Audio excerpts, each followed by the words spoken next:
Hello everybody, Maven here, and today we're following up and capitalizing on some of the new buffs that were released in the patch notes on Tuesday. The biggest buff in that patch was to the lightweight frame pulse rifles, which I already covered in the last video where I compared all the best lightweight pulses in the game to figure out which was the best one. But today we are focusing on the second biggest buff in that patch, which is to the Heavy Burst Sidearms. Their patch notes are as follows: body shot damage up from 30 to 33, and crit damage up from 48 to 52.8. Another thick, juicy buff, and I knew there was something I could do to abuse these buffs. So the idea of this video went from what was originally supposed to be just another weapon review video into a video based around a hunter build I created to absolutely break these new buffs issued to the Heavy Burst Sidearms and lightweight pulses together in one and give you some extremely forgiving TTKs, dare I say broken TTKs. So let's break down exactly what it can do. Hope you enjoy. This video is sponsored by Advanced GG, the only clinically proven gaming supplement shown to improve your gaming performance. Use code Maven at checkout for 10% off your order, link down below. Thank you. So today's build is on Solar Hunter and it's based around being radiant as much as possible. This is a build I covered on the channel a long time ago with the posterity with Gutshot Straight. Still to this day, one of the most forgiving and easy builds to use in the hands of a lesser skilled player in PvP. But today we're using it to try to break the Heavy Burst Sidearms and lightweight pulses. So the idea is that we're using Acrobat's Dodge and Ember of Torches as our methods of becoming radiant. And we have Ember of Solace to increase the duration of our radiant effects. So as you can see here, getting a hit with our knife grants 12 seconds of radiant, which is a very generous timer to abuse it. And using Acrobat's Dodge grants us 15 seconds of radiant. And this also brings us to our next thing, which is Reaper on our class item. After dodging, our next weapon kill will make a baby orb. And this is important because we are running a surge mod for both kinetic and solar on our boots. And then we have time dilation to extend that surge buff up to 15 seconds, just like our radiance. In PvP, surge mods give you a 3% damage buff. I know it's small, but it's all we need for what we're trying to achieve. And that brings us to our Heavy Burst Sidearm of the day, which is the Empirical Evidence with Adagio. This perk slows your RPM, but it gives you a whopping 30% damage boost. So with everything combined, Radiant, Adagio, and a single surge mod, that gives us just enough to be able to 3-tap someone at tier 10 resilience for a ridiculous 0.44 TTK. That TTK is pretty unfair. Hardly anything in the Crucible can kill faster than that. This combo also allows you to 5-tap to the body for a 0.88 TTK, which is insane for all body shots. And you might have seen there, but just heading into battle after popping your Radiant alone allows you to 4-tap to the head for another extremely unfair 0.47 TTK. And again, with just Radiant and no Adagio, you can kill with 1 crit and 4 body shots for a 0.73 TTK. Otherwise, it'll be 6 body shots for a 0.83 TTK. And these values were actually faster than if you have Adagio. So I can actually see a world in which you don't run Adagio on this thing. It does benefit your optimal TTK, but only slightly. So with this build, it seems no matter how you slice it, your TTK is always going to be extremely forgiving so long as you just land your shots. You're going to get a ridiculous TTK no matter what you do.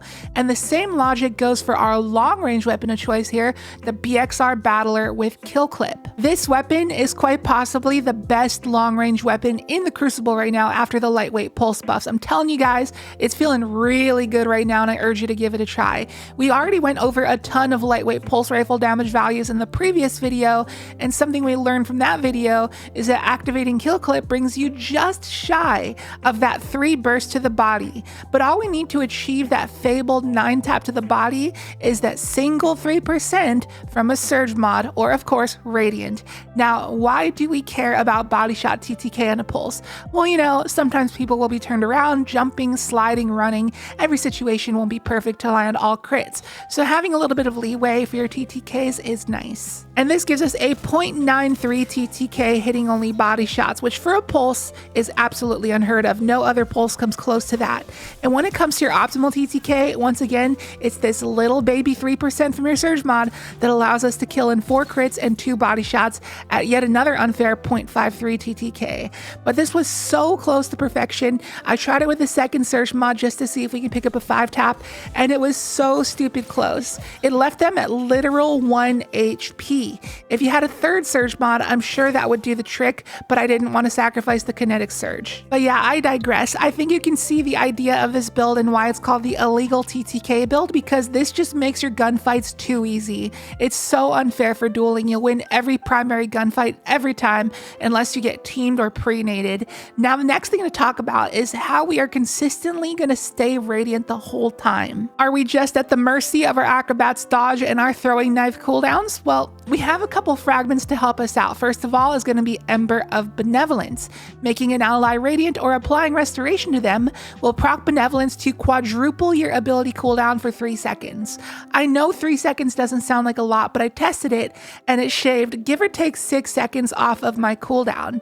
Next, there's Ember of Singeing, where scorching a target boosts your class ability cooldown. Now, in theory, it'd be very easy to proc this if you ran something like a Swarm Grenade, and on top of that, you can run something like Bolstering Detonation for even more class ability regen. But for the sake of the test, I just tried it out alone, and it seemed to shave around 7 seconds off of my cooldown. So our Acrobat's dodge alone at tier 10 mobility has a 48-second cooldown. Loosely timing with a stopwatch on my phone, I found that I was able to get a 42-second cooldown by proccing Benevolence once, 41 seconds with Singeing, and 35 seconds when I procced Benevolence twice by also throwing a healing grenade near my ally.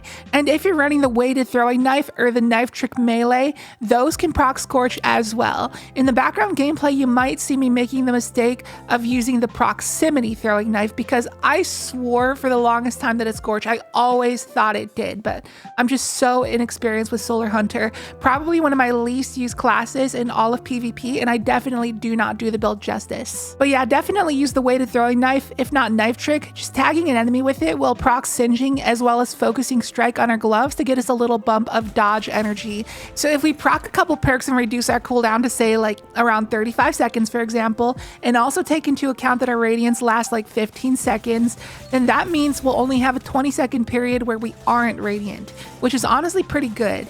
And if you also take into account that your knife hits also make you radiant, then it'd be even less. The reason I was using the proximity knives is because they're by far the easiest knives to get hits with and proc that radiance. You just toss it on the floor in a busy area and someone steps on it and you become radiant for free. Though I do believe the fastest way to spam Acrobat's dodge would be to use the Swarm Grenades with Bolstering Detonation and 100 Discipline. I just had to go with Healing Grenades though because I kind of crutch on them. I'm more of a streak-based player and I just gotta heal up quick and get back in the action while my Adagio or kill clip is still active. Now, aside from the weapon stuff, let's finally talk about the build. Now, what exotic am I using with my build? Well, that would be the Stompies for no apparent reason other than I like the movement and I don't want to feel slow, especially on Solar Hunter, a class with no movement tech whatsoever. But what exotic should you be using, like optimally? Well, that would very clearly be the Atheris's Embrace, aka Aimbot Knives. If you want to see this exotic in action, I highly recommend watching Grenader Jake's vids on this exotic. I know he has a few vids on it. This exotic strengthens your weighted throwing knives when you get a few crits on someone and allows you to basically have aimbot knives. You throw them at the floor, make them ricochet off the wall, and they'll straight up lock onto an enemy and one-shot them to the body, which will not only grant you radiant, but it will also fully refund your knife charge because of the knock 'em down aspect that says that final blows with your knife while you're radiant will refund the knife. And since the knife itself is what makes us radiant to begin with, it just so happens to be a perfect combo. And it takes very minimal crits to proc that strengthened knife. I don't know how many exactly, but it should only take like a couple bursts from your BXR battler to proc it. So if you're a smart player, unlike me, use the Atheris's Embrace. I'm just stubborn and I like to jump and slide around, especially when I'm trying to ape with the sidearm. The Atheris's Embrace has always been something on my to-do list to try out though, because it's one of those exotics that's broken in theory. In parentheses, Emphasis on theory. I've seen Jake do some very broken things with that exotic on multiplex weekend, and I've seen its potential in the hands of a skilled user. It can be very oppressive. But anyways, let's break down the rest of our build. So for the rest of the mods we didn't go over yet, other than, you know, like time dilation and the surge mods and Reaper, we got outreach on the class item, we got absolution on the boots, and then we got unflinching, we got targeting, we got a loader, in-flight compensator, impact induction, and focusing strike. So pretty typical PvP setup. And if you did try out the Athersys Embrace, the mod setup would be exactly the same. And if you even tried the Frosties, the mod setup would be the same. Just thought I'd throw that out there because I know someone was going to mention the Frosties in the comments. Technically, it does help you spam more Acrobat dodges if you think about it. Now, we already talked about 4 of our fragments. The last one not yet mentioned is Ember of Searing to grant melee energy when you defeat a scourged target, which is actually useful on Hunter for once since we're not using Gambler's Dodge, but it also makes a fire sprite, which is good for our healing nade uptime. And for our stats, we got double hundreds in mobility and strength. Hold your horses, I know what you want to say, just give me a second. So we want to max out these stats to maximize our radiant potential because those stats dictate the abilities that can make us radiant. Then I maintain that tier 3 intellect soft cap and I try to distribute as much as I can between recovery and discipline. And this time I decided to just take a hit on resilience. I typically like to run 7 resil on my PvP builds, but this time this build was just so needy that I just had to disregard resilience for once. Now the thing that I know the Omega Sweat Lords were going to comment about and call me an idiot about is the fact that I got 100 mobility even though I'm using the Battler. Honestly, it was an oversight and I forgot in the moment, okay? So for the noobs out there who have no idea what I'm ranting about, is that the BXR Battler is a lightweight frame pulse, as already mentioned a million times. I know it says a legacy PR55 frame, but I think it also counts as a lightweight frame because the lightweight buffs apply to it as well. And something not listed in the fine print is that lightweight frame weapons actually boost your mobility by 2 when they're in your hands. So technically you can run tier 8 mobility, and as long as you're holding your BXR, you have 100 mobility. So you can save a few stats there and get yourself a little bit more recovery. And if you didn't care for the throwing knife spam to min-max your radiance, you can just dump double hundreds into recovery and discipline to maximize your healing potential, which is something that I honestly would try out if I rebuilt this build right now. So it does really depend on what you're going for, following the theme of the build or building into your neutral game consistency. It's your call. But yeah, it's kind of loose. Like I said, Solar Hunter is not my strong suit and I don't do it justice. However, one really solid hidden thing about this build, some hidden potential for it for Iron Banner specifically, is that if it's the Eruption game mode, like I'm playing in the background gameplay, then this build is twice as good as it would normally be. Because in Eruption, as you start stacking kills, you get massive boost to your ability energy cooldowns, meaning you'll pretty much always have a radiant dodge locked and loaded for any situation. So it's quite literally just infinite radiant so long as you can keep slaying out. So that's one hidden benefit of this build in Iron Banana. Now that about wraps up the build, but one more suggestion, which is something I mentioned earlier, is a video I did over a year ago about what happens when you pair this build with the Posterity with Gutshot Straight. Shameless plug, and I'll link that video down below if you wanted to check it out.